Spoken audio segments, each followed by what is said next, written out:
프랑스가 무릎을 꿇었습니다. 140억 달러 폴란드 계약을 한국의 통째로 빼앗긴 겁니다. 유럽 전체가 발칵 뒤집혔습니다.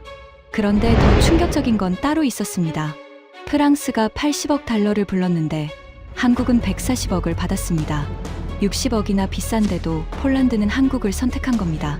파리 국방부 긴급 회의에서 30년 경력의 분석관이 입을 열었습니다. 우리가 진 건 기술 때문이 아닙니다.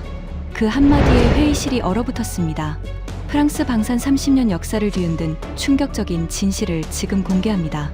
시작하기 전 구독과 좋아요, 그리고 대한민국 화이팅 댓글로 한국을 응원해주세요. 파리 국방부 본관 7층 대회의실. 창밖으로 에펠탑이 보이는 그 방에 긴급 소집명이 떨어진 건 불과 2시간 전이었습니다. 저는 회의실 문을 열고 들어서는 순간 공기가 다르다는 걸 느꼈습니다. 15명의 프랑스 방산 핵심 인사들이 이미 자리를 잡고 있었고 그들의 표정은 하나같이 굳어 있었습니다. 안녕하세요. 제 이름은 피에르 듀발입니다. 프랑스 국방부 방산분석국에서 30년을 일한 분석관이죠. 라팔 전투기 초기 개발 프로젝트에도 참여했고 아버지 역시 다소항공에서 평생을 보낸 기술자였습니다. 방산은 제 가문의 DNA라고 해도 과언이 아닙니다.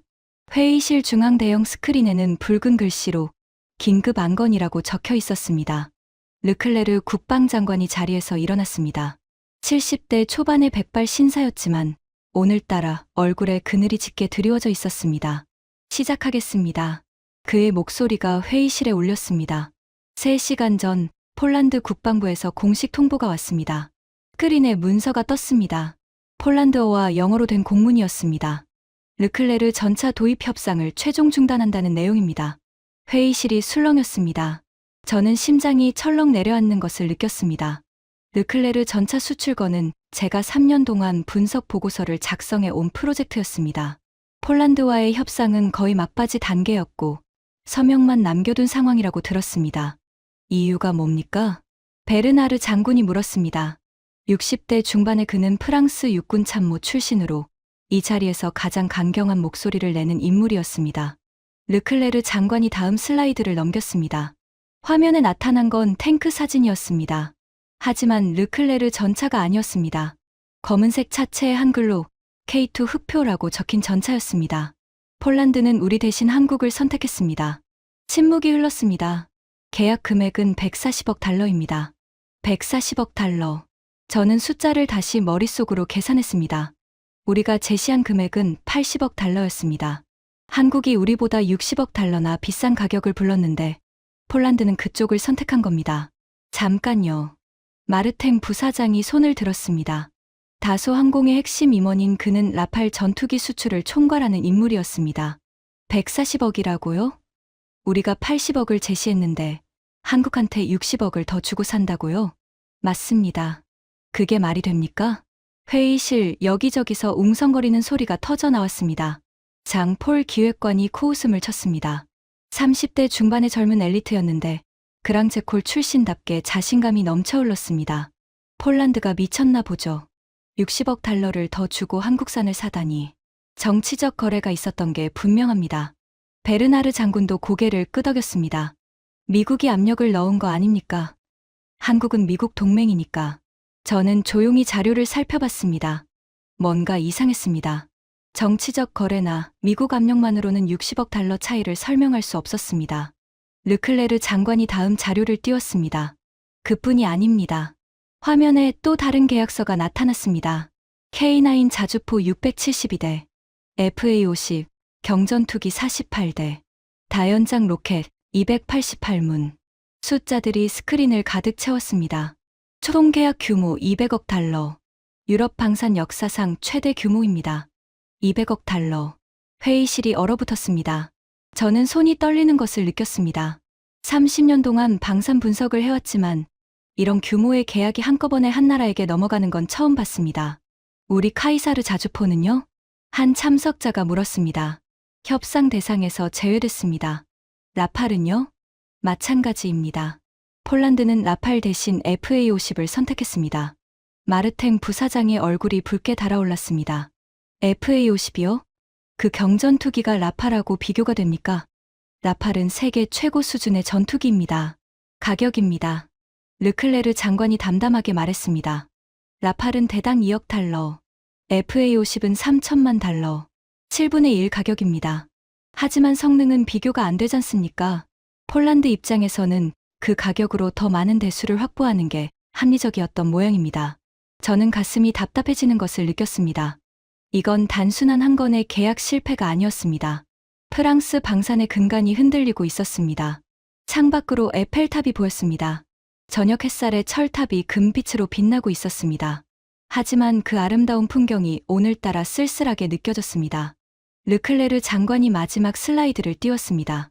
현재 상황 요약입니다. 화면에 지도가 나타났습니다. 유럽 지도 위에 각국의 방산 수입 현황이 표시되어 있었습니다. 폴란드는 빨간색으로 칠해져 있었습니다. 그 옆에 한국이라는 글자가 적혀 있었습니다. 폴란드만이 아닙니다. 장관이 지도를 가리켰습니다. 노르웨이, 핀란드, 에스토니아, 호주 모두 한국 방산 장비를 도입했거나 협상 중입니다. 지도 위에 빨간 점들이 하나둘 늘어났습니다. K9 자주포 누적 수출 대수 4,000대를 돌파했습니다. 4,000대. 저는 우리 카이사르 자주포 수출 실적을 떠올렸습니다. 400대 정도였습니다. 한국의 10분의 1이었습니다. 이게 오늘 회의를 소집한 이유입니다. 르클레르 장관이 참석자들을 둘러봤습니다. 우리는 왜 졌습니까? 도대체 무엇이 문제입니까? 회의실에 무거운 침묵이 흘렀습니다. 저는 가슴속에서 뭔가가 끓어오르는 것을 느꼈습니다. 30년 동안 품어왔던 생각이었습니다. 아버지에게서 들었던 이야기, 라팔 프로젝트 시절의 경험, 그리고 수십 건의 수출 실패 분석 보고서. 이 모든 것이 하나의 결론으로 이어지고 있었습니다. 하지만 그 말을 꺼내기가 두려웠습니다. 이 방에 있는 15명 중 누구도 동의하지 않을 거라는 걸 알고 있었기 때문입니다. 가격 때문입니다. 베르나르 장군이 먼저 입을 열었습니다. 한국이 덤핑으로 시장을 교란하고 있는 겁니다. 우리 제품이 비싼 건 품질이 좋기 때문이고 한국 제품이 싼 건 그만큼 질이 떨어지기 때문입니다. 여러 사람이 고개를 끄덕였습니다. 맞습니다. 마르탱 부사장이 말했습니다. 라팔과 FA50을 비교하는 것 자체가 모욕입니다. 라팔은 4.5세대 전투기고 FA50은 고등훈련기를 개조한 경전투기에 불과합니다. 기술 수준이 다릅니다. 장폴 기획관이 끼어들었습니다. 결국 돈 문제 아닙니까? 폴란드가 가난해서 싼 걸 산 거죠. 부유한 나라들은 여전히 우리를 선택합니다. 인도, 이집트, 카타르 모두 라팔을 샀잖아요. 회의실 분위기가 조금씩 밝아졌습니다. 문제의 원인을 찾은 것 같았고 그 원인이 우리 탓이 아니라는 결론에 안도하는 눈치였습니다. 하지만 저는 알고 있었습니다. 이건 진짜 이유가 아니었습니다. 장관님, 제가 손을 들었습니다. 모든 시선이 저에게 쏠렸습니다. 발언해도 되겠습니까? 르클레르 장관이 고개를 끄덕였습니다. 뒤발 분석관, 말씀하세요. 저는 천천히 일어섰습니다. 심장이 빠르게 뛰었습니다. 30년을 기다려온 순간이었습니다. 저는 다른 생각을 가지고 있습니다. 회의실이 조용해졌습니다. 가격 때문이 아닙니다. 베르나르 장군의 눈썹이 올라갔습니다. 가격이 문제가 아니라고요? 방금 우리가 80억을 불렀는데 한국은 140억을 받았다고 했잖습니까? 60억 달러나 더 받았는데 가격이 문제가 아니라니요? 그게 바로 핵심입니다. 장군님. 저는 스크린을 가리켰습니다. 한국이 60억 달러나 더 비싸게 팔았는데도 폴란드가 선택했다는 건 가격이 결정 요인이 아니었다는 뜻입니다. 회의실이 웅성거렸습니다. 그럼 뭐가 문제라는 겁니까? 마르탱 부사장이 날카롭게 물었습니다. 저는 깊게 숨을 들이쉬었습니다. 그리고 말했습니다. 기술 이전입니다. 침묵. 한국은 폴란드에 100% 기술 이전을 약속했습니다. 현지 생산, 정비 기술, 부품 제조 노하우까지 전부요. 우리는 거부했습니다. 그게 우리가 진 진짜 이유입니다. 3초간의 정적, 그리고 폭소가 터졌습니다. 하하하. 장폴 기획관이 배를 잡고 웃었습니다. 기술 이전이요? 기술 이전 때문에 우리가 졌다고요? 베르나르 장군도 실소를 흘렸습니다. 뒤발 분석관, 30년이나 이 바닥에 있으면서 아직도 그런 순진한 생각을 합니까? 기술 이전을 해주면 우리 기술이 유출됩니다. 그러면 10년 후에 그들이 우리 경쟁자가 됩니다. 그래서 안 해주는 겁니다. 그게 상식이에요. 맞습니다. 마르탱 부사장이 고개를 끄덕였습니다. 다소항공이 왜 세계 최고입니까? 핵심 기술을 절대 넘기지 않았기 때문입니다. 라팔의 레이더 시스템, 미라주의 델타익 설계, 이런 것들이 우리 경쟁력의 원천입니다. 그걸 넘겨주라고요? 미친 소리입니다. 회의실 여기저기서 동의하는 목소리가 터져 나왔습니다. 당연하죠. 기술은 지켜야죠. 우리가 바보입니까? 왜 경쟁자를 만들어요? 한국이 기술 이전을 해주는 건 그만큼 기술 수준이 낮기 때문이에요. 우리처럼 최고 수준이면 못 넘기는 거죠. 저는 가슴이 답답해졌습니다. 예상했던 반응이었습니다. 하지만 직접 듣고 있자니 분노가 치밀어 올랐습니다. 그게 아닙니다. 제 목소리가 높아졌습니다. 우리가 기술을 지키려고 한 건 이해합니다. 하지만 그 결과가 뭡니까? 폴란드는 떠났습니다. 노르웨이도, 핀란드도, 에스토니아도 떠났습니다. 우리가 기술을 지키는 동안 고객들이 전부 한국으로 갔습니다. 베르나르 장군의 표정이 굳어졌습니다. 지금 우리가 틀렸다는 겁니까? 네. 제가 단호하게 대답했습니다. 우리는 틀렸습니다. 30년 동안 틀려왔습니다. 회의실이 싸늘하게 얼어붙었습니다. 장폴 기획관이 비웃음을 흘렸습니다. 뒤발 분석관님, 실례지만 분석관이 전략을 논하는 건 월권 아닙니까? 숫자나 정리하시는 분이 이런 자리에서 우리 정책이 30년간 틀렸다고요? 저는 주먹을 쥐었습니다. 손톱이 손바닥에 파고들었습니다. 저는 30년간 수출 실패 보고서를 작성해왔습니다. 그 보고서들을 보면 패턴이 있습니다. 제가 말을 이었습니다. 우리가 계약을 따낸 나라들은 부유한 산유국이거나 정치적으로 프랑스와 밀접한 관계에 있는 나라들입니다. 카타르, UAE, 이집트, 인도. 하지만 스스로 선택권이 있는 나라들, 자주 국방을 원하는 나라들은 전부 우리를 떠났습니다. 그게 기술 이전 때문이라고요? 베르나르 장군이 콧방귀를 뀌었습니다. 네, 정확히 그렇습니다. 저는 자료를 꺼냈습니다. 폴란드 국방부 내부 문서입니다. 유출된 자료라서 공식적으로는 인용할 수 없지만 내용을 말씀드리겠습니다. 회의실이 조용해졌습니다. 폴란드가 한국을 선택한 이유가 명시되어 있습니다. 첫째, 100% 기술 이전. 둘째, 현지 생산으로 일자리 창출. 셋째, 10년 후 독자적 유지보수 능력 확보. 저는 참석자들을 둘러봤습니다. 우리가 제시한 건 뭡니까? 완제품 납품. 부품은 프랑스에서 조달. 정비는 프랑스 기술자 파견. 가격은 더 저렴했지만 폴란드 입장에서는 영원히 프랑스에 종속되는 거래였습니다. 마르탱 부사장의 얼굴이 붉어졌습니다. 종속이라니요. 우리는 최고의 제품을 제공하는 겁니다. 그들이 감사해야죠. 그 생각이 문제입니다. 저도 모르게 소리를 질렀습니다. 회의실이 조용해졌습니다. 저는 숨을 고르며 말을 이었습니다. 우리는 고객을 파트너로 보지 않습니다. 우리는 고객을 시장으로 봅니다. 팔아먹을 대상으로 봅니다. 하지만 한국은 다릅니다. 한국은 고객을 파트너로 대합니다. 기술을 나누고 함께 성장하자고 합니다. 베르나르 장군이 피식 웃었습니다. 아름다운 이야기네요. 하지만 현실은 다릅니다. 뒤발 분석관.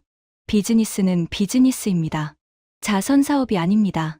그 비즈니스에서 우리가 지고 있습니다. 장군님. 저는 스크린을 가리켰습니다.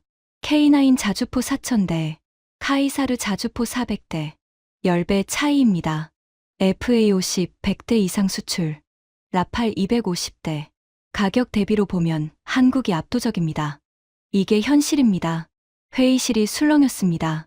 하지만 여전히 적대적인 시선이 대부분이었습니다. 장폴 기획관이 비아냥거렸습니다. 그래서요? 수량이 많으면 뭐합니까? 우리는 고부가 가치 시장을 공략하는 겁니다. 한국은 저가 시장이나 가져가라죠. 우리가 볼 보고 한국이 기아라면 볼보가 기아보다 판매량이 적다고 진 건가요? 면볕이 웃었습니다. 저는 이를 악물었습니다. KF21을 아십니까? 웃음이 멈췄습니다. 한국이 독자 개발한 4.5세대 전투기입니다. 내년 양산 시작, 3년 후 본격 수출 예정입니다. 마르탱 부사장의 표정이 굳어졌습니다. 예상 수출 가격은 라팔의 60% 수준입니다. 스텔스 성능은 라팔과 비슷하고 가격은 40% 저렴합니다. 저는 참석자들을 천천히 둘러봤습니다. 10년 후 중저소득 국가들은 어떤 전투기를 선택할까요? 라팔입니까? KF-21입니까? 침묵이 흘렀습니다. 그때 가서 가격을 낮추면 됩니다. 베르나르 장군이 말했습니다. 아닙니다, 장군님. 늦습니다. 저는 고개를 저었습니다. 한국은 지금 신뢰를 팔고 있습니다. 폴란드와의 계약으로 유럽 시장에 교두보를 확보했습니다. 한번 신뢰를 얻은 파트너는 쉽게 바뀌지 않습니다. 우리가 가격을 낮춰봐야 이미 한국과 관계를 맺은 나라들은 돌아오지 않습니다. 회의실이 무거워졌습니다. 하지만 여전히 반발이 거셌습니다.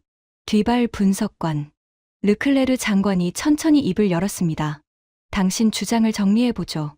우리가 진 이유가 기술 이전을 안 해줘서라는 겁니까? 핵심은 그렇습니다, 장관님. 그럼 앞으로 기술 이전을 해주면 되는 건가요? 저는 잠시 망설였습니다. 단순히 기술 이전만의 문제가 아닙니다. 뭐가 더 있습니까? 저는 깊은 숨을 쉬었습니다. 철학의 문제입니다. 회의실에서 또 웃음이 터졌습니다. 철학이요? 장폴 기획관이 눈을 굴렸습니다. 방산 계약에서 철학을 논하시다니. 뒤발 분석관님, 여기가 소르본 대학 강의실입니까? 저는 웃음을 무시하고 말을 이었습니다. 우리 프랑스 방산의 철학은 독점입니다. 기술을 독점하고 부품을 독점하고 정비를 독점합니다. 고객이 평생 우리에게 의존하도록 만드는 구조입니다. 마르탱 부사장이 끼어들었습니다. 당연하죠. 그게 비즈니스입니다. 반복 구매를 유도하는 거예요.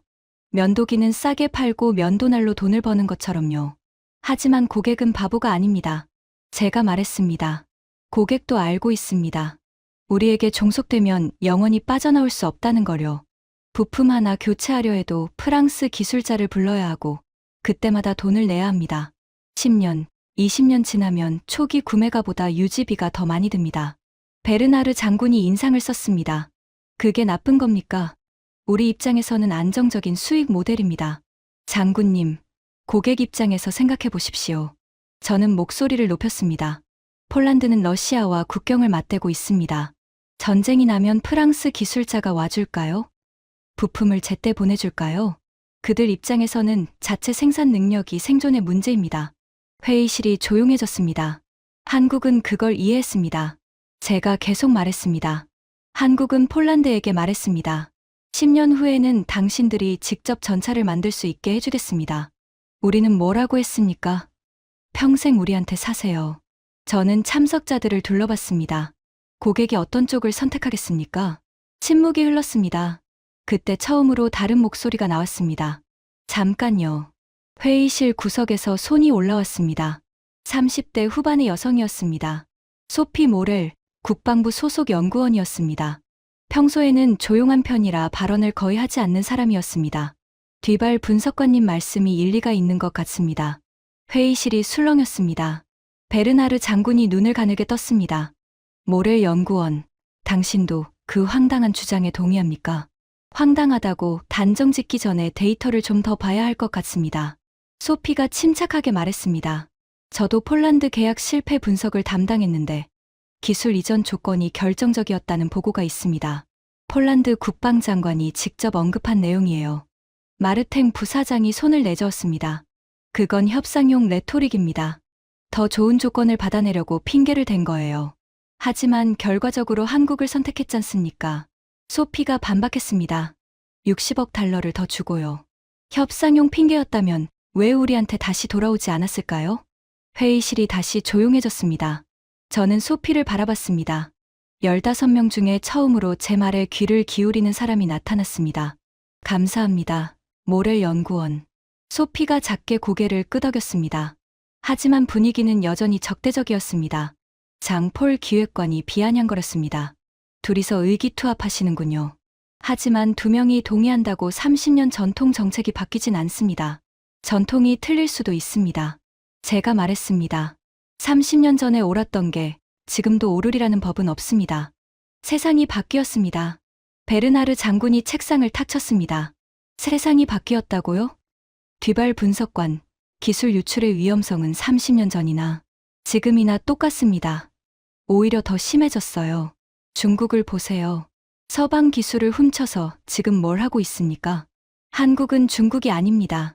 저는 차분하게 대답했습니다. 한국은 동맹국입니다. 그리고 폴란드도 나토 회원국입니다. 우리 기술이 적국으로 유출될 가능성은 극히 낮습니다. 가능성이 낮다고 해서 위험을 감수해야 합니까? 그 위험을 감수하지 않아서 140억 달러를 잃었습니다. 장군님. 회의실에 긴장이 감돌았습니다. 베르나르 장군과 제가 서로를 노려봤습니다. 르클레르 장관이 손을 들어 분위기를 가라앉혔습니다. 좋습니다. 일단 여기서 정리하죠. 장관이 스크린을 바라봤습니다. 뒤발 분석관의 주장은 기록에 남기겠습니다. 하지만 오늘 당장 결론을 내릴 문제는 아닌 것 같습니다. 더 많은 데이터와 분석이 필요합니다. 장관이 자리에서 일어섰습니다. 다음 주까지 각자 의견을 정리해서 제출하세요. 이 문제는 대통령께도 보고해야 합니다. 회의가 끝났습니다. 사람들이 하나둘 자리를 떴습니다. 저를 지나치면서 면볕이 비웃는 눈으로 쳐다봤습니다. 기술 이전이 문제라니. 30년 경력이 아깝군. 분석관이 정책을 논하면 안 되는 거야. 쏙닥거리는 소리가 들렸습니다. 저는 자리에 앉아서 창밖을 바라봤습니다. 해가 지고 있었습니다. 에펠탑에 조명이 켜지기 시작했습니다. 뒤발 분석관님. 뒤에서 목소리가 들렸습니다. 소피 모렐이었습니다. 아까 말씀하신 내용 중에 더 자세히 듣고 싶은 게 있어요. 저는 고개를 돌렸습니다. 어떤 내용이요? 철학의 문제라고 하셨잖아요. 독점 위스 파트너십. 그 부분이요. 저는 잠시 소피를 바라봤습니다. 진지한 눈빛이었습니다. 시간 되시면 커피 한잔 하면서 이야기해 드릴까요? 소피가 고개를 끄덕였습니다. 회의실 문을 나서는데 베르나르 장군이 복도에 서 있었습니다. 뒤발 분석관. 그가 낮은 목소리로 말했습니다. 오늘 회의에서 한 말, 조심하는 게 좋을 거요. 30년 경력을 한순간에 날릴 수도 있으니. 저는 장군을 똑바로 쳐다봤습니다. 장군님, 저는 진실을 말했을 뿐입니다. 장군이 코웃음을 쳤습니다. 진실. 당신 진실이 프랑스 방산 30년 역사를 부정하는 거라면 그건 진실이 아니라 반역이야. 그는 돌아서서 걸어갔습니다. 저는 그의 뒷모습을 바라보며 생각했습니다. 이건 시작에 불과했습니다. 진짜 싸움은 이제부터였습니다. 다음 날 오전 10시, 긴급 후속 회의가 소집되었습니다. 어제 회의가 끝난 후 르클레르 장관이 대통령에게 보고했고 대통령이 직접 추가 논의를 지시했다고 합니다. 저는 회의실에 들어서며 분위기를 살폈습니다. 어제와 달리 긴장감이 더 팽팽했습니다. 모두가 저를 의식하고 있었습니다. 뒤발 분석관. 르클레르 장관이 저를 불렀습니다. 어제 주장하신 내용에 대해 오늘 좀 더 깊이 논의하겠습니다. 반론도 준비됐으니 제대로 된 토론을 해봅시다. 저는 고개를 끄덕였습니다. 예상했던 대로였습니다. 어젯밤 내내 반론을 준비했을 겁니다. 30년 경력의 분석관이 내놓은 주장을 그냥 넘어갈 리 없었습니다. 마르탱 부사장이 먼저 손을 들었습니다. 제가 먼저 반론하겠습니다. 그가 자리에서 일어나 스크린 앞으로 걸어갔습니다. 손에는 두툼한 자료가 들려 있었습니다. 뒤발 분석관님, 어제 기술 이전이 문제라고 하셨죠? 그렇습니다. 그럼 질문 하나 드리겠습니다. 마르탱이 스크린에 자료를 띄웠습니다. 라팔 전투기 사진이었습니다. 라팔 전투기. 최고 속도 마하 1.8, 작전 반경 1850km. 최신 AESA 레이더 탑재. 세계 최고 수준의 전투기입니다. 그가 다음 슬라이드를 넘겼습니다. FA-50 사진이 나왔습니다. FA-50점, 최고 속도 마하 1.5, 작전 반경 1100km. 훈련기 기반의 경전투기입니다. 마르탱이 저를 쳐다봤습니다. 뒤발 분석관님, 이 두 전투기 중 어느 쪽이 기술적으로 우수합니까? 라팔입니다. 저는 솔직하게 대답했습니다. 그렇죠. 마르탱이 고개를 끄덕였습니다. 그럼 기술 이전을 해주면 뭐가 달라집니까? 우리가 FA-50 수준의 기술을 이전해 줄 수 있으니까. 아니죠. 우리 기술은 차원이 다릅니다. 그가 목소리를 높였습니다. 문제는 기술 이전이 아닙니다. 문제는 고객이 우리 기술의 가치를 모른다는 겁니다.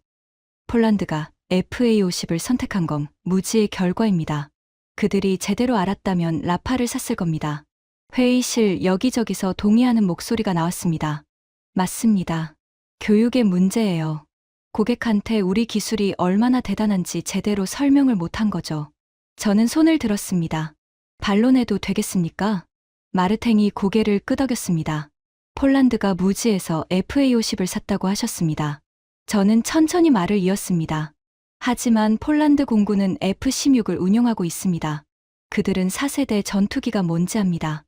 라팔과 FA-50의 차이도 당연히 알고 있습니다.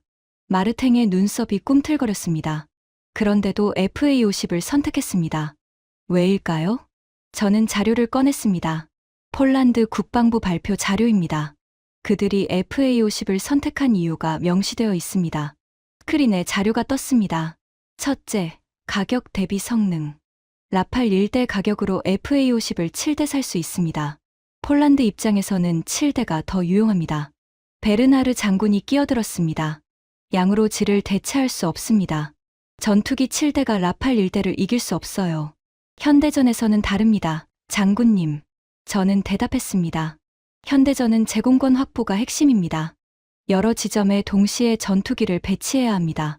최고 성능 전투기 10대보다 적정 성능 전투기 70대가 더 효과적일 수 있습니다.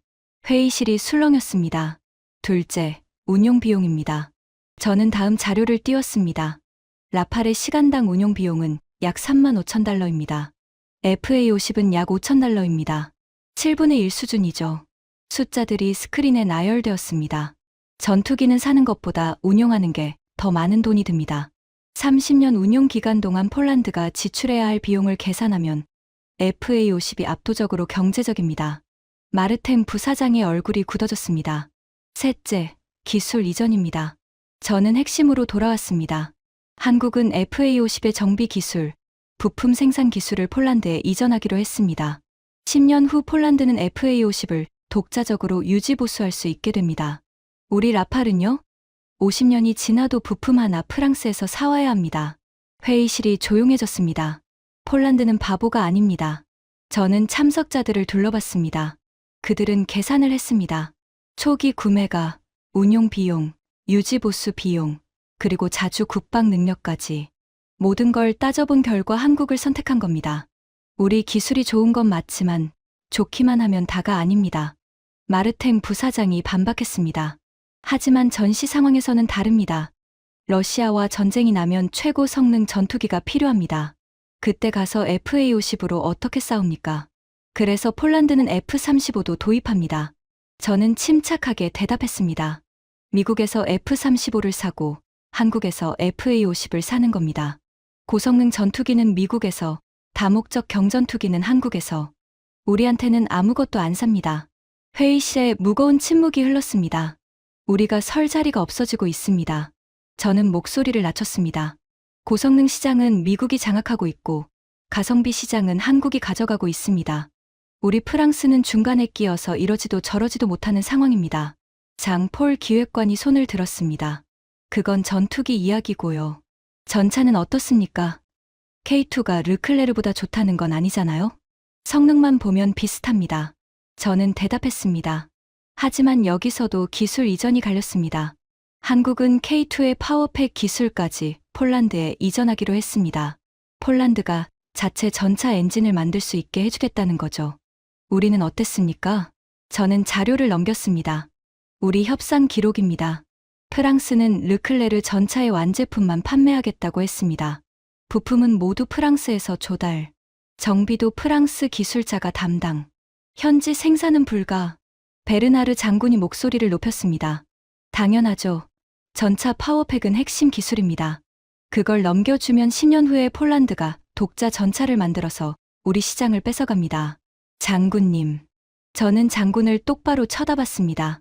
10년 후에 우리 시장이 남아있긴 할까요? 지금 이 순간에도 한국이 시장을 다 가져가고 있는데요. 회의실이 술렁였습니다. 미래의 경쟁자를 걱정하다가 현재의 고객을 잃고 있습니다. 저는 목소리를 높였습니다. 폴란드가 한국 기술로 10년 후에 전차를 만든다고 칩시다. 그래서요? 그 사이에 우리는 뭘 합니까? 가만히 앉아서 당하고만 있을 겁니까? 우리도 기술을 발전시키면 됩니다. 경쟁을 피하려다가 시장 자체를 잃고 있습니다. 처음으로 몇몇 참석자들의 표정이 흔들렸습니다. 분위기가 조금 바뀌자 베르나르 장군이 반격에 나섰습니다. 좋습니다. 기술 이전 문제는 일단 접어두죠. 그가 자리에서 일어났습니다. 뒤발 분석관, 당신은 한국 방산이 우리를 앞서고 있다고 했습니다. 그럼 데이터로 증명해 보시죠.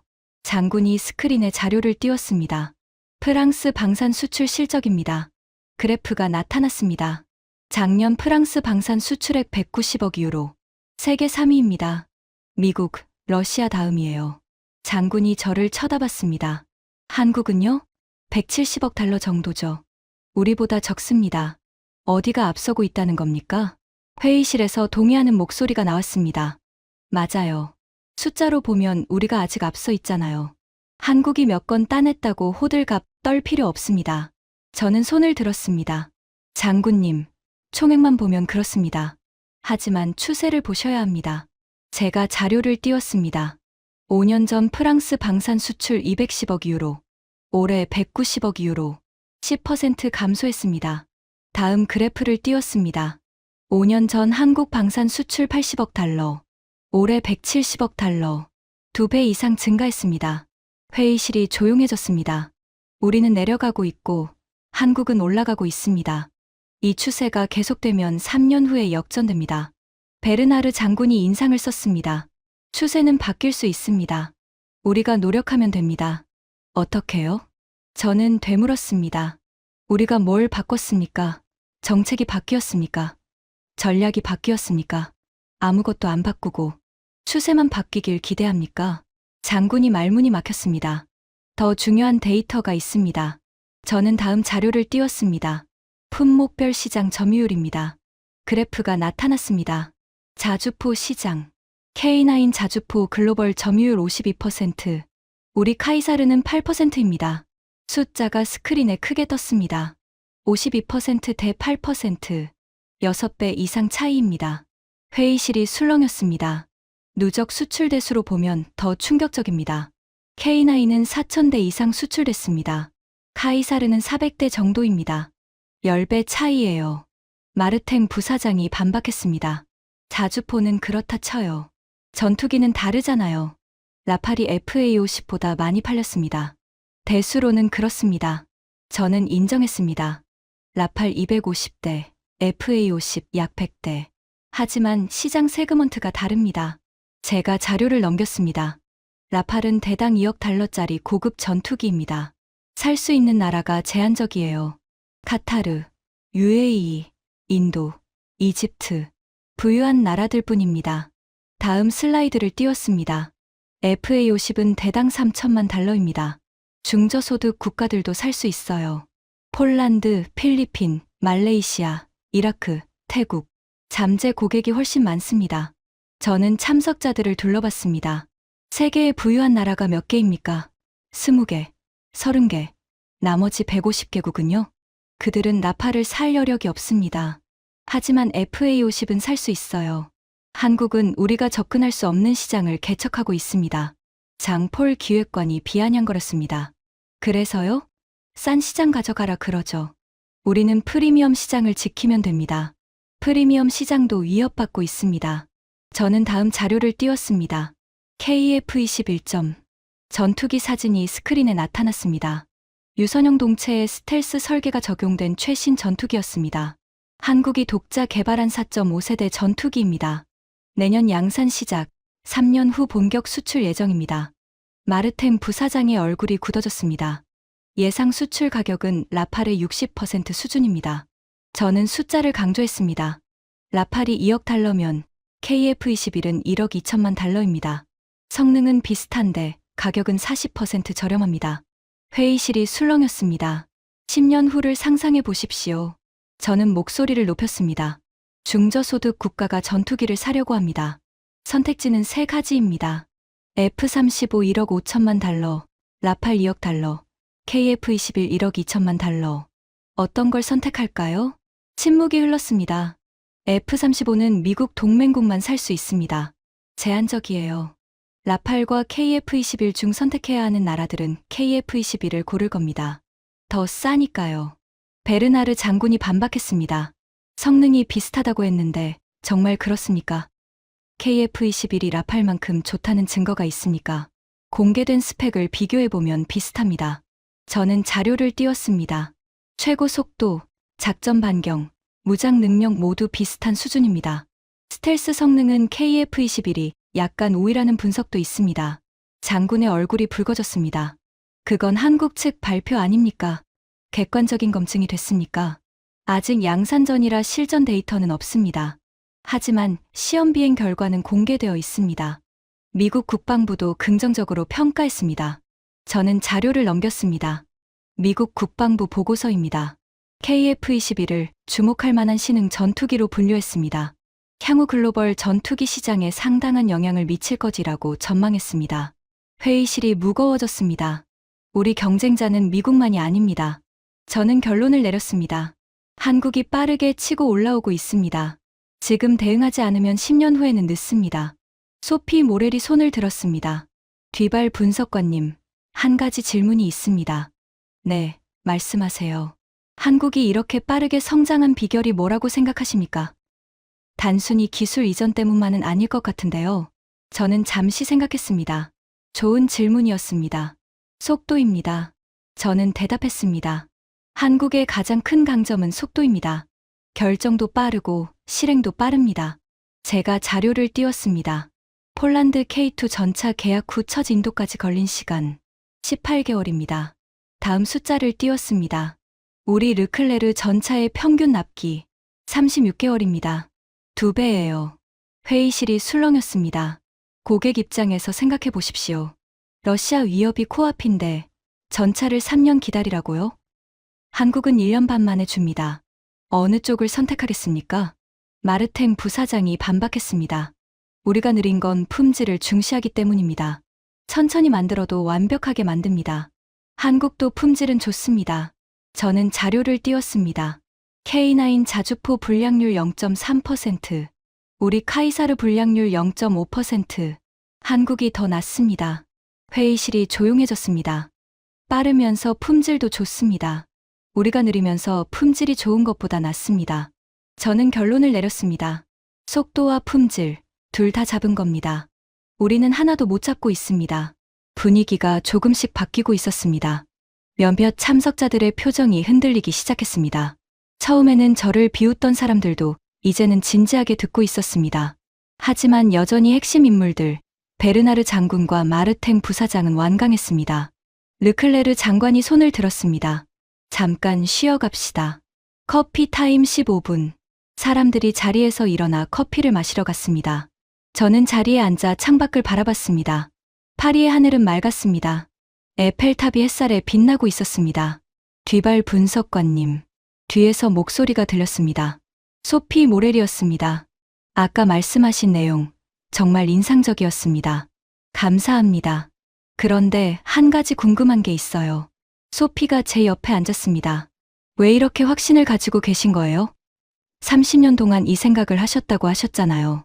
왜 이제야 말씀하시는 건가요? 저는 잠시 망설였습니다. 그리고 결심했습니다. 이 이야기를 할 때가 됐습니다. 아버지 때문입니다. 소피가 고개를 갸웃거렸습니다. 아버지요? 네. 제 아버지는 다소항공에서 40년을 일한 기술자였습니다. 라팔 전투기의 전신인 미라주 시리즈 개발에 참여했죠. 저는 창밖을 바라보며 말을 이었습니다. 아버지는 돌아가시기 전에 제게 말씀하셨습니다. 기억이 떠올랐습니다. 병실 침대에 누워 계시던 아버지의 모습이. 피에르, 우리 프랑스 방사는 언젠가 위기를 맞을 거야. 왜요, 아버지? 우리는 기술을 신처럼 모시고 있어. 기술만 있으면 고객이 알아서 온다고 생각하지. 하지만 그건 오만이야. 아버지의 목소리가 귓가에 맴돌았습니다. 진짜 비즈니스는 기술이 아니라 신뢰야. 고객이 우리를 믿어야 해.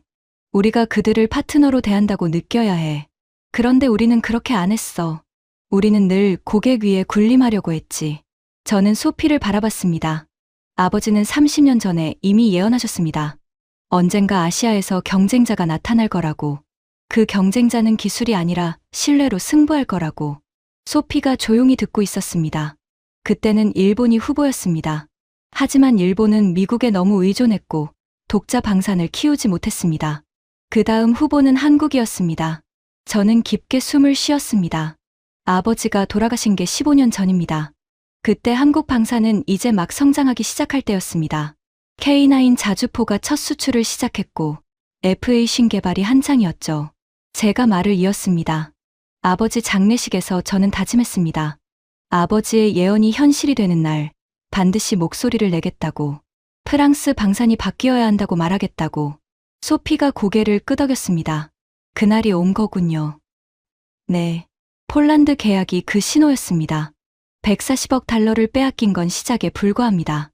이대로 가면 10년 후에는 유럽 전체를 잃을 겁니다. 저는 주먹을 쥐었습니다. 아버지가 평생을 바친 프랑스 방산이 무너지는 걸 볼 수 없습니다. 아버지를 위해서라도 싸워야 합니다. 소피가 제 어깨에 손을 얹었습니다. 분석관님, 이 이야기를 회의에서 하셔야 해요. 다들 들어야 합니다. 저는 망설였습니다. 개인적인 이야기를 공식 회의에서 하는 게 적절할까요? 적절하고 말고를 따질 때가 아니에요. 소피가 단호하게 말했습니다. 지금 회의실에 있는 사람들은 숫자와 논리만으로는 안 움직여요. 그들의 마음을 움직여야 해요. 그러려면 진심이 필요합니다. 휴식 시간이 끝났습니다. 사람들이 다시 자리에 앉았습니다. 르클레르 장관이 말했습니다. 계속하죠. 뒤발 분석관, 더 하실 말씀 있습니까? 저는 천천히 일어섰습니다. 네, 장관님. 개인적인 이야기를 하나 드리고 싶습니다. 회의실이 조용해졌습니다. 제 아버지는 다소항공에서 40년을 일한 기술자였습니다. 저는 아버지 사진을 꺼냈습니다. 젊은 시절, 미라주 전투기 앞에서 찍은 흑백 사진이었습니다. 미라주 시리즈 개발에 참여했고, 나팔 프로젝트 초기에도 자문을 했습니다. 프랑스 방산에 평생을 바친 분이었죠. 저는 사진을 스크린에 띄웠습니다. 아버지가 돌아가시기 전에 제게 하신 말씀이 있습니다. 회의실이 숨죽여 들었습니다. 피에르, 우리 프랑스 방산은 언젠가 위기를 맞을 거야. 우리는 기술에 취해 있어. 기술만 있으면 된다고 생각하지. 하지만 고객은 기술만 보는 게 아니야. 우리가 자신들을 어떻게 대하는지를 봐. 그리고 우리는 늘 고객 위에 군림하려고 했어. 언젠가 그 오만함이 우리를 무너뜨릴 거야. 저는 참석자들을 둘러봤습니다. 아버지는 30년 전에 오늘을 예견하셨습니다. 그리고 저는 15년 동안 그 예언이 현실이 되는 걸 지켜봤습니다. 베르나르 장군의 표정이 조금 누그러졌습니다. 아버지가 살아 계셨다면 오늘 뭐라고 하셨을까요? 저는 잠시 멈췄습니다. 아마 이렇게 말씀하셨을 겁니다. 이제라도 바꿔야 한다. 늦었다고 생각할 때가 가장 빠른 거다. 고객을 파트너로 대하는 법을 배워야 한다. 회의실에 침묵이 흘렀습니다. 마르탱 부사장이 낮은 목소리로 물었습니다. 뒤발 분석관, 당신 아버지가 정말 그런 말씀을 하셨습니까? 네, 부사장님. 저는 고개를 끄덕였습니다. 아버지는 기술자였지만 비즈니스를 이해하셨습니다. 평생 현장에서 일하시면서 고객을 직접 만났으니까요. 책상에 앉아서 숫자만 보는 게 아니라 사람을 봤습니다. 저는 아버지 사진을 내렸습니다. 저는 아버지의 아들로서 오늘 이 자리에 섰습니다. 프랑스 방산을 사랑하는 사람으로서 말씀드립니다. 우리가 바뀌지 않으면 아버지가 평생을 바친 모든 것이 물거품이 됩니다. 몇몇 참석자들의 눈빛이 달라졌습니다. 장폴 기획관도 더 이상 비아냥거리지 않았습니다. 르클레르 장관이 천천히 입을 열었습니다. 뒤발 분석관, 아버지께서 훌륭한 분이셨군요. 그리고 당신도 그 유산을 이어받은 것 같습니다. 저는 고개를 숙였습니다. 감사합니다, 장관님. 장관이 참석자들을 둘러봤습니다. 여러분, 뒤발 분석관의 이야기를 들었습니다. 이게 단순히 숫자의 문제가 아니라는 걸 느끼셨을 겁니다. 우리 프랑스 방산의 정체성, 철학, 그리고 미래가 걸린 문제입니다. 회의실이 숙연해졌습니다. 분위기가 확실히 바뀌었습니다. 저는 이 기회를 놓치지 않았습니다. 장관님, 결정적인 증거들을 더 보여드려도 되겠습니까? 물론입니다. 저는 새로운 자료를 띄웠습니다. 한국 방산 수출 현황 상세 분석입니다. 첫 번째 슬라이드가 나타났습니다. K9 자주포, 현재까지 수출된 나라들입니다. 지도가 나타났습니다. 빨간 점들이 전 세계에 찍혀 있었습니다. 폴란드 672대, 호주 129대, 노르웨이 24대, 에스토니아 12대, 핀란드 48대, 인도 100대, 이집트 협상 중, 루마니아 협상 중. 빨간 점들이 유럽과 아시아, 중동까지 퍼져 있었습니다. 총 4,000대 이상. 자주포 시장의 절반 이상을 장악했습니다. 베르나르 장군이 물었습니다. 왜 이렇게 많은 나라들이 K9을 선택한 겁니까? 가격 때문입니까? 가격도 있습니다. 하지만 그것만은 아닙니다. 저는 다음 자료를 띄웠습니다.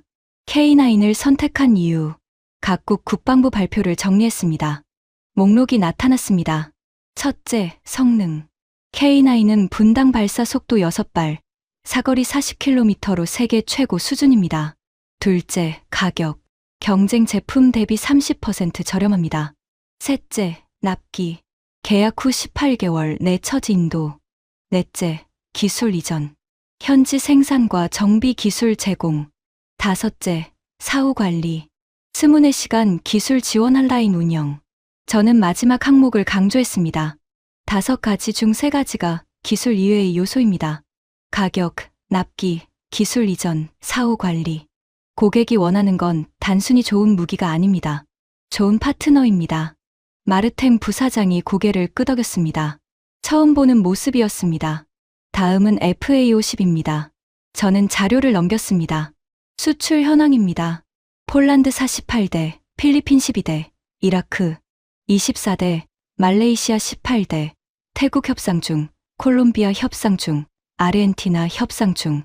지도에 또 다른 빨간 점들이 찍혔습니다. 동남아시아, 중동, 남미까지. 우리 라팔이 들어가지 못하는 시장입니다. 장폴 기획관이 물었습니다. 왜 우리가 들어가지 못하는 겁니까? 가격입니다. 저는 단호하게 대답했습니다. 이 나라들은 라팔을 살 여력이 없습니다. 국방 예산 전체를 털어도 라팔 10대를 사기 어렵습니다.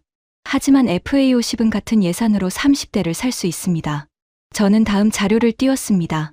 그리고 이게 가장 중요한 자료입니다. 스크린에 전투기 사진이 나타났습니다. KF-21이었습니다. 한국이 독자 개발한 4.5세대 전투기 KF-21 보라매입니다. 저는 상세 스펙을 띄웠습니다. 최고 속도 마하 1.8, 작전 반경 2900km, 내부 무장창 탑재, 준스텔스 설계. 성능만 보면 라팔과 대등합니다. 마르탱 부사장이 자세히 들여다봤습니다. 레이더 반사 면적은요? 공개된 자료로는 라팔보다 약간 낮습니다. 스텔스 성능이 조금 더 좋다는 뜻입니다. 회의실이 술렁였습니다. 예상 수출 가격은 1억 2천만 달러. 라팔의 60% 수준입니다. 저는 숫자를 강조했습니다. 내년 양산 시작, 3년 후 본격 수출 예정입니다. 이미 인도네시아가 공동 개발에 참여하고 있고 폴란드와 말레이시아가 관심을 보이고 있습니다. 베르나르 장군이 물었습니다. 인도네시아가 공동 개발에 참여했다고요? 네. 개발비의 20%를 분담하고 대신 기술 이전을 받기로 했습니다. 인도네시아는 10년 후 독자 전투기 생산 능력을 갖추게 됩니다. 장군의 얼굴이 굳어졌습니다. 한국은 전투기 기술까지 이전해 주는 겁니까? 그렇습니다. 저는 고개를 끄덕였습니다. 우리가 절대 하지 않는 일을 한국은 하고 있습니다. 그 결과가 뭡니까? 인도네시아는 이제 프랑스 전투기를 살 이유가 없습니다. 한국과 함께 만들면 되니까요. 회의실이 무거워졌습니다. 10년 후 시나리오를 그려보겠습니다. 저는 마지막 자료를 띄웠습니다. KF-21이 본격 수출되면 중저소득 국가들은 모두 KF-21을 선택할 겁니다. 라팔보다 40% 저렴하고 성능은 비슷하고 기술 이전까지 받을 수 있으니까요. 지도가 나타났습니다. 빨간색으로 칠해진 나라들이 늘어났습니다. 동남아시아 전체, 중동 일부, 남미 전체, 동유럽 일부. 이 시장들이 한국으로 넘어갑니다. 저는 참석자들을 둘러봤습니다. 우리한테 남는 시장은요? 서유럽 일부와 부유한 중동 국가들 뿐입니다. 그것도 미국 F-35와 경쟁해야 합니다. 마르탱 부사장이 낮은 목소리로 물었습니다. 그러면 라팔은 어떻게 됩니까? 최악의 경우 생산 라인을 닫아야 할 수도 있습니다. 저는 솔직하게 대답했습니다. 수출이 없으면 생산 단가가 올라갑니다. 단가가 오르면 더 안 팔립니다. 악순환입니다. 회의실에 충격이 퍼졌습니다. 지금 대응하지 않으면 10년 후에는 대응할 기회조차 없습니다. 저는 결론을 내렸습니다. 우리가 선택해야 합니다. 전통을 고집하며 서서히 죽을 것인가, 아니면 변화를 받아들이고 살아남을 것인가. 회의가 잠시 중단되었습니다. 르클레르 장관이 화장실을 다녀오겠다며 자리를 비웠고 참석자들은 삼삼오오 모여 이야기를 나누고 있었습니다. 분위기가 확실히 달라져 있었습니다. 아까까지 저를 비웃던 사람들이 이제는 진지한 표정으로 토론하고 있었습니다. 뒤발 분석관 말이 일리가 있어. 하지만 기술 이전은 여전히 위험하지 않나? 위험을 감수하지 않으면 시장을 잃는 것도 사실이야. 저는 창밖을 바라보며 생각에 잠겼습니다. 아직 끝나지 않았습니다. 베르나르 장군과 마르탱 부사장은 여전히 완전히 설득되지 않은 눈치였습니다. 결정적인 한 방이 더 필요했습니다. 그때 제 휴대폰이 울렸습니다. 동료 분석관 중 한 명인 미셸에게서 온 메시지였습니다. 피에르, 이거 봤어? 일본 언론 기사야. 지금 화제가 되고 있어. 링크가 첨부되어 있었습니다. 저는 기사를 열어봤습니다. 눈이 커졌습니다. 요미우리 신문 사설이었습니다. 제목은 이랬습니다. 한국 방산의 부상, 일본에게도 교훈. 저는 기사를 빠르게 읽었습니다. 한국이 폴란드에서 역사적인 방산 계약을 따냈다. 140억 달러 규모의 전차 계약, 자주포와 전투기까지. 유럽 방산 역사상 최대 규모다. 여기까지는 알려진 내용이었습니다. 하지만 다음 문장에서 저는 숨을 멈췄습니다. 이것은 한국만의 승리가 아니다. 기술 이전을 두려워하지 않는 아시아 국가의 승리다. 일본은 미국에 의존하며 독자 방산을 키우지 못했다. 한국은 달랐다. 그들은 스스로 길을 개척했다. 우리 일본도 배워야 한다. 일본 언론이 한국을 칭찬하고 있었습니다. 그것도 보수 성향의 요미우리 신문이. 저는 즉시 이 기사를 스크린에 띄웠습니다. 여러분, 잠깐 이것 좀 보시죠. 참석자들의 시선이 스크린으로 향했습니다. 일본 요미우리 신문 사설입니다. 방금 나온 기사예요. 저는 핵심 문장을 읽었습니다. 한국 방산의 부상은 기술 이전을 두려워하지 않는 전략의 승리다. 일본도 배워야 한다. 회의실이 술렁였습니다. 일본이 한국을 칭찬하고 있습니다. 저는 말을 이었습니다. 일본과 한국은 역사적으로 경쟁 관계입니다. 서로 칭찬하는 일이 거의 없습니다. 그런 일본이 한국 방산을 배워야 한다고 말하고 있습니다. 베르나르 장군이 기사를 자세히 읽었습니다. 정말이군요. 요미우리가 이런 기사를 썼다니. 이게 의미하는 바가 뭘까요? 저는 질문을 던졌습니다. 일본조차 한국의 성장을 인정하고 있습니다. 경쟁국이 인정하는 걸 우리만 부정할 수는 없습니다. 마르탱 부사장이 다른 기사를 검색했습니다. 여기 또 있네요. 니온게이자이 신문입니다. 그가 기사를 읽었습니다. 한국 방산이 유럽 시장을 석권하고 있다. K9 자주포, K2 전차, FA50 전투기. 모두 기술 이전 전략의 결과다. 일본 방산도 수출 확대를 위해 기술 이전 정책을 재검토해야 한다. 회의실이 조용해졌습니다. 일본 경제지까지 같은 분석을 내놓고 있습니다. 저는 말했습니다. 이건 우연이 아닙니다. 전 세계가 같은 결론에 도달하고 있습니다. 기술 이전이 핵심이라고요. 장폴 기획관이 물었습니다. 일본은 왜 한국처럼 못하는 겁니까?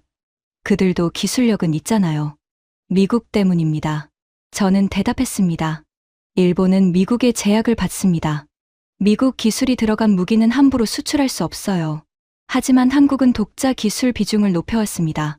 K9, K2, FA50 모두 한국 독자 기술이 70% 이상입니다. 그래서 자유롭게 수출할 수 있는 겁니다. 베르나르 장군이 고개를 끄덕였습니다. 한국이 독자 기술을 키운 건 인정해야겠군요. 그렇습니다, 장군님. 저는 기회를 놓치지 않았습니다. 한국은 30년 전에 결정을 내렸습니다. 독자 기술을 키우자. 그 결과가 지금입니다. 우리도 결정을 내려야 합니다. 지금 결정하면 10년 후에 결과를 볼 수 있습니다. 지금 결정하지 않으면 10년 후에는 선택권조차 없습니다. 르클레르 장관이 화장실에서 돌아왔습니다. 무슨 이야기가 오가고 있습니까? 마르탱 부사장이 설명했습니다. 일본 언론 기사입니다, 장관님. 일본이 한국 방산을 배워야 한다고 쓰고 있습니다. 장관의 눈썹이 올라갔습니다. 일본이요? 네. 요미우리와 니온게이자이 모두 같은 논조입니다. 장관이 기사를 읽어봤습니다. 잠시 후 장관이 입을 열었습니다. 흥미롭군요. 경쟁국조차 인정하는 건가요? 저는 고개를 끄덕였습니다. 장관님, 이건 단순한 뉴스가 아닙니다. 전 세계가 변하고 있다는 신호입니다. 우리만 변하지 않으면 도태됩니다. 장관이 참석자들을 둘러봤습니다. 여러분의 의견은 어떻습니까? 처음으로 분위기가 완전히 바뀌었습니다. 소피 모렐이 먼저 손을 들었습니다. 저는 뒤발 분석관님 의견에 동의합니다. 데이터가 명확합니다. 우리가 변해야 합니다. 다른 참석자가 따라 손을 들었습니다. 저도 동의합니다. 일본 언론까지 저렇게 말하는데 우리만 무시할 수는 없습니다. 저도요. K9 4000대 대 카이사르 400대. 이건 심각한 겁니다. KF-21이 나오면 라팔 시장도 위험합니다. 미리 대비해야 합니다. 하나둘 손이 올라갔습니다. 15명 중 8명이 동의를 표했습니다. 과반수를 넘었습니다. 하지만 베르나르 장군과 마르탱 부사장은 여전히 손을 들지 않았습니다. 장군이 입을 열었습니다. 잠깐요. 인정할 건 인정합니다. 한국이 잘하고 있다는 건 사실입니다. 하지만 그렇다고 우리가 기술 이전을 해야 한다는 결론으로 바로 넘어가는 건 성급합니다. 마르탱 부사장도 고개를 끄덕였습니다. 맞습니다. 문제 인식은 공유하지만 해결책이 기술 이전뿐인지는 더 검토가 필요합니다. 다른 방법도 있을 수 있어요. 저는 숨을 깊게 들이쉬었습니다. 아직 끝나지 않았습니다. 핵심 인물들을 설득하려면 더 결정적인 증거가 필요했습니다. 장군님, 부사장님, 제가 말했습니다. 마지막으로 보여드릴 자료가 있습니다. 이걸 보시고 나서 판단해 주십시오. 저는 노트북에서 영상 파일을 꺼냈습니다. 한국 방산 기업들의 고객 응대 현장입니다. 비공개 자료라서 공식적으로는 인용할 수 없지만 내용만 말씀드리겠습니다. 스크린에 영상이 재생되기 시작했습니다. 한국 방산 기업 임원이 외국 고객들 앞에서 프레젠테이션을 하고 있었습니다. 우리는 무기가 아니라 신뢰를 수출합니다. 임원이 말했습니다. 우리와 계약하시면 단순히 장비를 받는 게 아닙니다. 운용 교육, 정비 기술, 부품 생산 노하우까지 모든 걸 함께 가져가십니다. 기술 이전은 의무입니다. 고객의 국방 자주권을 존중합니다. 외국군 장교들이 고개를 끄덕이며 듣고 있었습니다. 10년 후에는 여러분이 직접 이 전차를 유지보수할 수 있습니다. 우리에게 의존하지 않아도 됩니다. 그게 우리의 약속입니다. 영상이 끝났습니다. 회의실이 조용했습니다. 저는 말했습니다. 저 말이 핵심입니다. 신뢰를 수출한다. 우리는 뭘 수출합니까? 무기를 수출합니다. 고객을 종속시킵니다. 한국은 다릅니다. 파트너로 대합니다. 베르나르 장군이 낮은 목소리로 말했습니다. 신뢰를 수출한다. 그가 잠시 생각에 잠겼습니다. 그 말이 마음에 걸리는군요. 마르탱 부사장도 조용히 앉아 있었습니다. 저는 마지막 말을 던졌습니다. 장군님, 부사장님, 우리 아버지가 평생을 바친 프랑스 방산이 무너지는 걸 지켜볼 수는 없습니다. 변화가 필요합니다. 지금이 마지막 기회일 수도 있습니다. 긴 침묵이 흘렀습니다. 드디어 베르나르 장군이 입을 열었습니다. 뒤발 분석관. 네, 장군님. 장군이 저를 똑바로 쳐다봤습니다. 당신 아버지는 좋은 분이셨던 것 같군요. 그리고 당신 말에 일리가 있는 것 같습니다. 저는 숨을 멈췄습니다. 완전히 동의하는 건 아닙니다. 기술 이전에 대해서는 여전히 우려가 있어요. 하지만 문제가 심각하다는 건 인정합니다. 그리고 뭔가 변화가 필요하다는 것도요. 마르탱 부사장도 고개를 끄덕였습니다. 저도 마찬가지입니다. 쉽게 결정할 문제는 아니지만 더 이상 외면할 수는 없겠군요. 15명 중 14명이 동의했습니다. 반대는 단 한 명도 없었습니다. 르클레르 장관이 자리에서 일어났습니다. 여러분, 오늘 논의된 내용을 정리해서 대통령께 보고하겠습니다. 그리고 다음 주에 구체적인 대책 회의를 소집하겠습니다. 장관이 저를 바라봤습니다. 뒤발 분석관, 오늘 용기 있는 발언 감사합니다. 당신 덕분에 우리 모두 눈이 떠진 것 같습니다. 저는 고개를 숙였습니다. 감사합니다, 장관님. 저는 그저 진실을 말했을 뿐입니다. 회의가 끝났습니다. 하지만 이건 끝이 아니라 시작이었습니다. 진짜 변화는 이제부터였습니다. 일주일 후, 엘리제궁 대통령 집무실. 저는 떨리는 손으로 서류를 들고 있었습니다. 마크롱 대통령 앞에서 직접 브리핑을 하게 될 줄은 꿈에도 몰랐습니다. 르클레르 장관이 제 옆에 앉아 있었습니다. 베르나르 장군과 마르탱 부사장도 함께였습니다. 시작하죠. 마크롱 대통령이 말했습니다. 르클레르 장관이 먼저 상황을 설명했습니다. 폴란드 계약 실패, 한국 방산의 부상, 그리고 지난주 회의에서 논의된 내용들. 대통령의 표정이 점점 굳어졌습니다. 140억 달러를 빼앗겼다고요? 네, 대통령님. 그리고 이건 시작에 불과합니다. 장관이 자료를 넘겼습니다. 향후 5년간 예상되는 추가 손실입니다. 노르웨이, 핀란드, 루마니아, 호주 모두 한국과 협상 중입니다. 총 규모는 400억 달러 이상입니다. 대통령이 책상을 손으로 탁 쳤습니다. 어떻게 이 지경이 됐습니까? 프랑스 방산이 왜 이렇게 밀리고 있는 겁니까? 침묵이 흘렀습니다. 르클레르 장관이 저를 바라봤습니다. 대통령님, 이 문제를 가장 정확하게 분석한 사람이 있습니다. 뒤발 분석관입니다. 대통령의 시선이 저에게 향했습니다. 말해보세요. 저는 천천히 일어섰습니다. 대통령님, 핵심은 기술 이전입니다.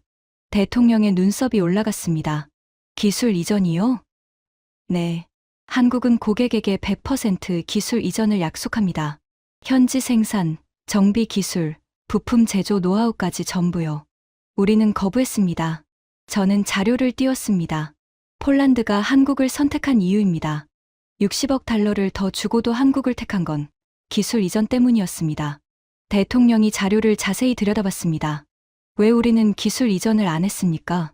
베르나르 장군이 대답했습니다. 기술 유출 우려 때문입니다. 대통령님. 핵심 기술을 넘기면 10년 후에 그들이 경쟁자가 됩니다. 하지만 결과적으로 고객을 잃었지 않습니까? 대통령이 날카롭게 말했습니다. 미래의 경쟁자를 걱정하다가 현재의 고객을 잃은 겁니다. 그게 현명한 선택이었습니까? 장군이 말문이 막혔습니다. 저는 기회를 잡았습니다.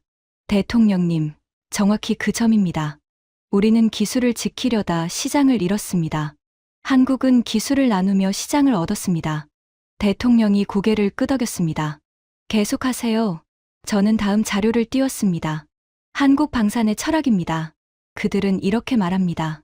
우리는 무기가 아니라 신뢰를 수출한다. 대통령이 그 문장을 읽었습니다. 신뢰를 수출한다. 네. 고객을 파트너로 대합니다. 10년 후에 고객이 독자적으로 운용할 수 있게 해줍니다. 우리처럼 평생 의존하게 만들지 않습니다. 저는 목소리를 높였습니다. 그 결과가 뭡니까? 한번 한국과 거래한 나라는 다시 한국을 찾습니다. 신뢰가 쌓이니까요. 우리는요? 한번 거래하고 끝입니다. 다음에는 다른 데서 삽니다. 종속당하기 싫으니까요. 대통령이 한참 동안 생각에 잠겼습니다. 뒤발 분석관, 당신 말이 맞는 것 같습니다. 저는 숨을 멈췄습니다. 우리가 교만했습니다. 기술만 있으면 된다고 생각했습니다. 고객이 뭘 원하는지 귀 기울이지 않았습니다. 대통령이 참석자들을 둘러봤습니다. 여러분 의견은 어떻습니까? 르클레르 장관이 먼저 말했습니다. 저도 동의합니다. 대통령님. 뒤발 분석관의 분석이 정확합니다. 변화가 필요합니다. 마르탱 부사장도 고개를 끄덕였습니다. 저도 인정합니다. 다소 항공도 전략을 재검토해야 할 것 같습니다. 마지막으로 베르나르 장군이 입을 열었습니다. 대통령님. 모두의 시선이 장군에게 쏠렸습니다. 저는 30년간 프랑스군에서 복무했습니다. 프랑스 방산의 우수성을 누구보다 잘 압니다. 그래서 기술 이전에 반대했습니다. 장군이 잠시 멈췄습니다. 하지만 뒤발 분석관의 말을 듣고 생각이 바뀌었습니다. 회의실이 조용해졌습니다. 우리가 지키려 한 건 기술이었습니다. 하지만 정작 잃은 건 고객이었습니다. 기술을 지켜서 뭐합니까? 팔 데가 없는데. 장군이 저를 바라봤습니다. 뒤발 분석관, 당신이 옳았습니다. 그리고 당신 아버지도 옳았습니다. 저는 가슴이 뜨거워지는 것을 느꼈습니다. 감사합니다, 장군님. 대통령이 자리에서 일어났습니다. 좋습니다. 결정을 내리겠습니다. 모두가 긴장했습니다. 프랑스 방산혁신 특별 예산을 편성하겠습니다. 규모는 50억 유로입니다. 회의실이 술렁였습니다. 이 예산으로 3가지를 하겠습니다. 대통령이 손가락을 들어 세웠습니다. 첫째, 기술 이전 정책 전면 재검토. 핵심 기술 보호와 고객 만족 사이의 균형점을 찾겠습니다. 둘째, 납기 단축 프로젝트. 현재 36개월을 18개월로 줄이겠습니다. 한국과 같은 수준으로요.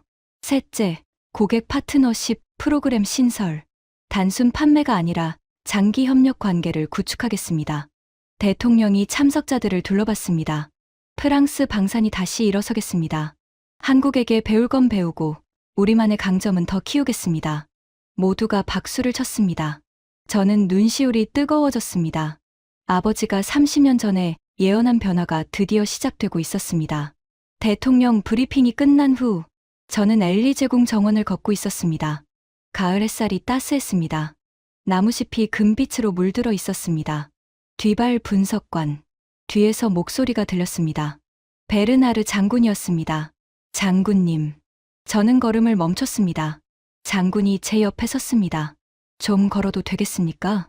물론입니다. 우리는 나란히 정원을 걸었습니다.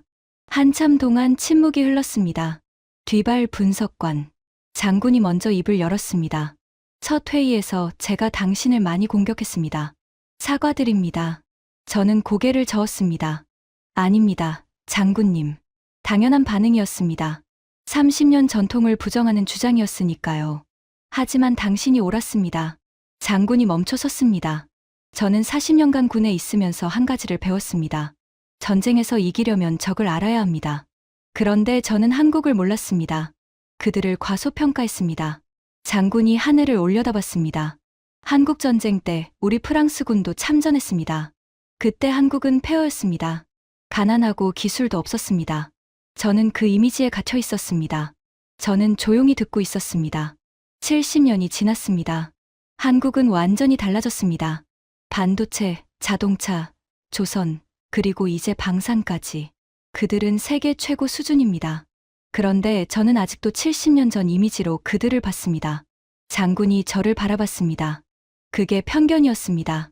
당신이 말한 그 편견. 저는 고개를 끄덕였습니다. 장군님만 그런 게 아닙니다. 유럽 전체가 그랬습니다. 아시아를 과소평가했습니다. 일본이 자동차로 미국을 이겼을 때도 그랬고, 한국이 반도체로 세계를 석권했을 때도 그랬습니다. 그리고 이제 방산입니다. 장군이 한숨을 쉬었습니다. 우리가 눈을 감고 있는 사이 세상이 바뀌었군요. 저는 고개를 끄덕였습니다. 하지만 아직 늦지 않았습니다. 장군님. 대통령님이 결단을 내리셨습니다. 이제 실행만 하면 됩니다. 장군이 제 어깨에 손을 얹었습니다. 뒤발 분석관, 고맙습니다. 당신이 용기를 내지 않았으면 우리는 계속 눈을 감고 있었을 겁니다. 저는 미소를 지었습니다. 저도 감사합니다, 장군님. 끝까지 들어주셨으니까요. 우리는 악수를 나눴습니다. 적이었던 두 사람이 동지가 되는 순간이었습니다. 저녁, 파리 시내의 한 레스토랑. 르클레르 장관이 저녁 식사에 초대했습니다. 오늘 회의에 참석했던 핵심 인사들이 모두 모였습니다. 와인잔이 돌아갔습니다. 건배합시다. 장관이 잔을 들었습니다. 프랑스 방산의 새로운 시작을 위해. 건배. 모두가 잔을 부딪혔습니다. 분위기가 화기애애했습니다. 일주일 전만 해도 서로 으르렁거리던 사람들이 이제는 같은 목표를 향해 뭉쳐 있었습니다. 소피 모렐이 제 옆에 앉았습니다. 뒤발 분석관님, 정말 대단하셨어요. 아닙니다. 모두가 함께한 결과입니다. 아니에요. 처음에 혼자서 15명 앞에서 주장하셨잖아요. 그 용기가 없었으면 아무것도 바뀌지 않았을 거예요. 저는 와인을 한 모금 마셨습니다. 사실 무서웠습니다. 네. 첫 회의에서 다들 비웃을 때 포기하고 싶었습니다. 30년 경력을 걸고 뭐 하는 짓인가 싶었어요. 저는 창밖을 바라봤습니다. 에펠탑에 조명이 빛나고 있었습니다. 하지만 아버지 생각이 났습니다. 아버지가 돌아가시면서 하신 말씀이요. 진실을 말하는 건 용기가 필요하다. 하지만 진실을 외면하는 건 비겁이다. 소피가 조용히 듣고 있었습니다. 비겁하게 살고 싶지 않았습니다. 그래서 끝까지 말했습니다. 소피가 제 손을 잡았습니다. 분석관님 아버지께서 자랑스러워하실 거예요. 저는 미소를 지었습니다. 그랬으면 좋겠습니다. 르클레르 장관이 자리에서 일어났습니다. 여러분, 잠깐 말씀드릴 게 있습니다. 모두가 조용해졌습니다. 오늘 대통령님 앞에서 큰 결정이 내려졌습니다. 50억 유로 특별 예산, 기술 이전 정책 재검토, 납기 단축 프로젝트. 이 모든 것이 뒤발 분석관의 분석에서 시작됐습니다. 장관이 저를 바라봤습니다. 뒤발 분석관, 당신을 프랑스 방산혁신 TF팀장으로 임명하겠습니다. 저는 놀라서 눈이 커졌습니다. 저를요? 네. 당신이 문제를 가장 정확하게 진단했습니다. 해결책도 당신이 이끌어야 합니다. 회의실에서 박수가 터져 나왔습니다. 저는 자리에서 일어났습니다. 감사합니다, 장관님. 최선을 다하겠습니다. 장관이 고개를 끄덕였습니다. 믿습니다. 당신 아버지의 유산을 이어받아 프랑스 방산을 새롭게 만들어주세요. 저는 가슴이 벅차올랐습니다. 30년을 기다린 순간이었습니다. 아버지가 뿌린 씨앗이 드디어 열매를 맺으려 하고 있었습니다. 파리 국제 방산 전시회. 프랑스 부스에 새로운 슬로건이 걸려 있었습니다. Partenariat, pas dépendance. 종속이 아닌 파트너십. 저는 부스 앞에 서서 그 슬로건을 바라봤습니다. 3개월 동안 정말 많은 것이 바뀌었습니다. 기술 이전 정책이 전면 개편됐습니다. 이제 프랑스 방산도 고객 맞춤형 기술 이전 패키지를 제공합니다. 납기도 단축됐습니다. 새로운 생산 시스템을 도입해서 평균 납기를 24개월로 줄였습니다. 목표는 18개월입니다. 고객 파트너십 프로그램도 시작됐습니다. 단순 판매가 아니라 장기 협력 관계를 구축하는 새로운 모델입니다. 물론 아직 갈 길이 멉니다. 한국은 이미 10년을 앞서 있습니다. 그 격차를 좁히려면 시간이 필요합니다. 하지만 변화는 시작됐습니다. 그게 중요합니다. 뒤발 팀장님. 뒤에서 목소리가 들렸습니다. 소피였습니다. 폴란드 대표단이 도착했습니다. 저는 고개를 끄덕였습니다. 폴란드 국방부 관계자들이 프랑스 부스를 방문한다고 했습니다. 한국과 계약한 후 처음 있는 공식 접촉이었습니다. 저는 그들을 맞이하러 갔습니다. 폴란드 국방차관이 손을 내밀었습니다. 뒤발 팀장, 만나서 반갑습니다. 프랑스의 변화에 대해 많이 들었습니다. 저는 악수를 나눴습니다. 감사합니다. 늦었지만 변화를 시작했습니다. 차관이 미소를 지었습니다. 솔직히 말씀드리면 한국과 계약할 때 프랑스가 아쉬웠습니다. 기술력은 인정했거든요. 하지만 조건이 맞지 않았습니다. 저는 고개를 끄덕였습니다. 알고 있습니다. 그래서 바꿨습니다. 차관이 부스를 둘러봤습니다. 새로운 슬로건, 새로운 프로그램들. 인상적이네요. 다음 프로젝트 때는 프랑스도 고려해보겠습니다. 저는 미소를 지었습니다. 감사합니다. 파트너로서 최선을 다하겠습니다. 차관이 떠난 후 저는 창밖을 바라봤습니다. 전시회장 건너편에 한국 부스가 보였습니다. K2 전차, K9 자주포, FA50 전투기 모형이 전시되어 있었습니다. 3개월 전이었다면 그 부스를 보며 분노했을 겁니다. 하지만 지금은 달랐습니다. 저는 그들을 경쟁자가 아니라 스승으로 보기로 했습니다. 한국이 보여준 건 기술의 승리가 아니었습니다. 철학의 승리였습니다. 고객을 파트너로 대하는 철학, 신뢰를 쌓는 철학, 함께 성장하는 철학. 우리 프랑스도 그 철학을 배워야 합니다. 아버지가 30년 전에 말씀하셨습니다. 진짜 비즈니스는 기술이 아니라 신뢰야. 그 말씀이 이제야 온전히 이해됩니다. 저는 한국 부스를 바라보며 조용히 다짐했습니다. 10년 후 우리도 저렇게 되겠다고. 아니, 더 나아지겠다고. 프랑스 방산의 새로운 역사를 쓰겠다고. 아버지, 보고 계시죠? 당신의 아들이 드디어 첫걸음을 뗐습니다. 그날 밤, 저는 아버지 묘소를 찾았습니다. 파리 외곽의 조용한 묘지. 저는 묘비 앞에 꽃을 놓았습니다. 아버지, 다녀왔습니다. 바람이 불었습니다. 나무잎이 살랑거렸습니다. 아버지가 30년 전에 하신 말씀, 드디어 실현됐습니다. 프랑스 방산이 바뀌고 있어요. 저는 묘비를 쓰다듬었습니다. 물론 아직 갈 길이 멀어요.